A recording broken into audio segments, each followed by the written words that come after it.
Hello viewer, এখন আমি আপনাদের সাথে শেয়ার করব কিভাবে Windows 10 a different apps auto resize করবেন। ফর এক্সাম্পল স্বরূপ আমি এখানে স্টার্ট মেনু থেকে আমি কিছু অ্যাপস ওপেন করি। আমি ধরুন ক্যালেন্ডার ওপেন করলাম, তারপর আমি আসি এখান থেকে ফাইল এক্সপ্লোর ওপেন করলাম এবং ডকুমেন্ট ওপেন করলাম এবং এখানে সাপোজ ক্যালকুলেটর অথবা অন্য একটি অ্যাপস আমি ওপেন করি। ফর এক্সাম্পল স্বরূপ কোনটা স্টার্ট ওপেন করলাম।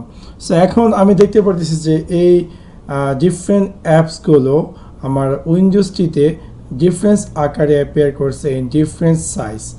সো আমি চাইলে এই অ্যাপসগুলোকে অটো রিসাইজ করতে পারি, অটোমেটিক একটার পর একটা সাজিয়ে নিতে পারি। সেটা কিভাবে করব? প্রথমত আপনি আপনার মাউসটি টেক্সট বারে এসে রাইট ক্লিক করুন।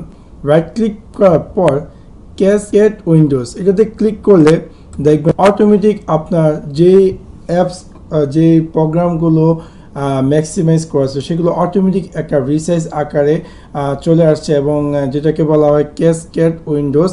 এবং আপনি সিম্পলি চাইলে যেদিকে যেতে চাচ্ছেন খুব ইজিলি সেই ওপেন করা ট্যাবগুলোতে আপনি সিম্পলি চলে যেতে পারছেন।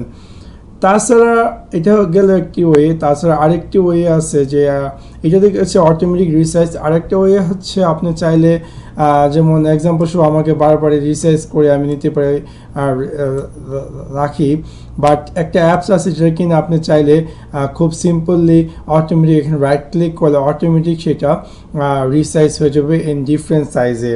সো সেই ক্ষেত্রে প্রথমত আপনাকে সেই অ্যাপসটি ডাউনলোড করতে হবে। অ্যাপসটিকে বলা হয় সাইজ, যেটা কিনা binapps.net এবং এটার ওয়েবসাইট লিঙ্ক আমার ভিডিও ডেসক্রিপশনে দেওয়া আছে। আপনারা চাইলে খুব সিম্পলি এটা ডাউনলোড করে নিতে পারেন এবং এটা হচ্ছে অনলি 153 KB। সো আমি এটাকে ডাউনলোড করে নিয়েছি এবং তারপর আমি এটা ইনস্টল করে নিই,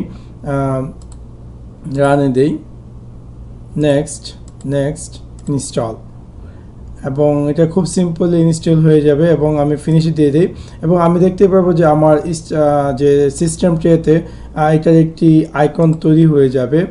এরপর আমি যদি আমি এটাকে রান করতে হবে সম্ভবত। সো আমি ফার্স্ট এটাকে রান করি, ওপেন করি।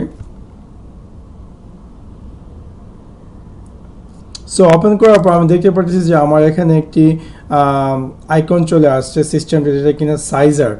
সো এখন আমি যদি যে অ্যাপসগুলো ওপেন করা আছে সিস্টেম আমার উইন্ডোজটিতে ডেস্কটপে, সেগুলোতে আমি এখানে রাইট ক্লিক করলে আমি দেখতে পাবো যে তিনটা অপশন অ্যাপিয়ার করবে। আমি চাইলে 640 ইন্টু 480 অথবা 880 ইন্টু 600, 1024 ইন্টু 768 এই ডিফারেন্ট সাইজে রূপান্তর করতে হবে। সাপোজ এই যে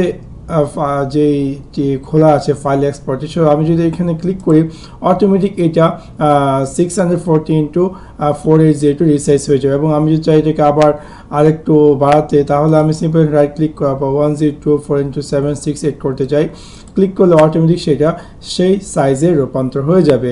so that's it. Thanks for watch my video. Like and subscribe.